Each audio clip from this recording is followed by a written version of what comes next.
Sinibingelele endaweni zonke babukeli beMakhiwa TV. Ngoba ngenawe njengamanje nje mbukeli sikuphathele indaba la ezinohlonze la khona sizokhuluma ngendaba ebaluleke kakhulu la khona iANC esifundazweni saseMzala Nxumalo KwaZulu Natal ibe nomhlangano wempumelelo, umhlangano umkhandlu kazwelonke wesifundazwe okhulunywe ilunga leANC le-NWC yena uKader uAngie Motshekga ophinde futhi abo minister wayo i-Defence Force and Military Veterans kanye nephini likakhongolose KwaZulu Natal iPTT yena umnumzane elaphana ke uSiboniso Duma ophinde futhi abo yena uMEC wakhona kaTransport kanye naka Human Settlement KwaZulu Natal iParliamente labantu baseMzala Nxumalo kanye nenkundla engxenye yohlelo lokubonisana elusungulwe iANC ukuze kuqoqwe imibono eyahlukene ukuze kuqiniswe umkhandlu kazwelonke wesihlanu iyona le adikhona lapha endaweni yakhona eMount Sinai khona lapha ke Friday sicela ukuthi uyizweleke wembukeli ungalapha ekhaya uyizwele ukuthi ke ibithini yona lapha ke yona iNWC member yena ke uKader uAngie Motshekga. Siyabonga. Asizange eKZN phela so NEC sivume ukuthi sekuma province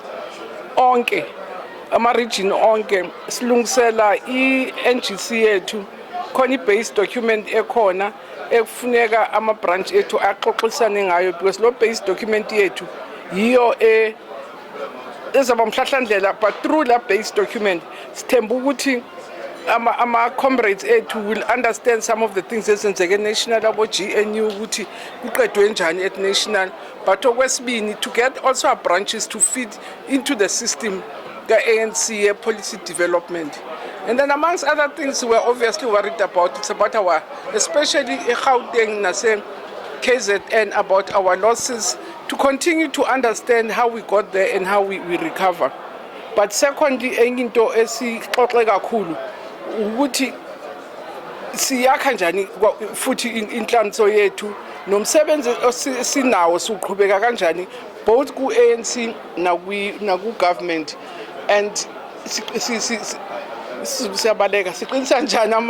ama-branch ethu aka-ANC ne-membership yethu yakwa-ANC nokuthi mhlawumbe amaphutha akhona nakhona eziphi into ezinye fanele siqinise kuzo ezisebenza kahle. Sixoxa kaningi futhi indaba yeparty ku-NEC kwathunyelwa nonobhala ne-team yoxoxisana neparty semkoko fanele sikhumbule ukuthi unobhala weparty ukhuluma ngesinqumo i-decision ye-NEC angeke akwazi ukusiphendulela ukuyiphendula yena ngokwakhe kodwa savumelana futhi thina ngokwethu as i-ANC ukuthi iparty kuzimela kweparty kusifakela inkinganyana ethe laba abantu sikade siphilisana nabo sinto eyodwa mase siyo campaigner separately sokwenze njani so kwavukela ukuthi no asiyamukele into ukuthi iparty ithathe isinqumo sokuthi uyozimela asivumelane nabo ukuthi sizo campaigner njani ngendlela engazoyenza ukuthi ubuhlobo bungabi buhle. So I think we're at a stage now where we are engaging with the fact ukuthi siyamukele indaba yokuthi iparty izayozimela okusele nje ukuthi simanage kanjani lo process. Izindabeni zeMakhiwa TV ngibika ngiseMount Sinai umagalela ngoJesu abanye begalela ngonyama isifiso lesakamtshali. Siyabonga.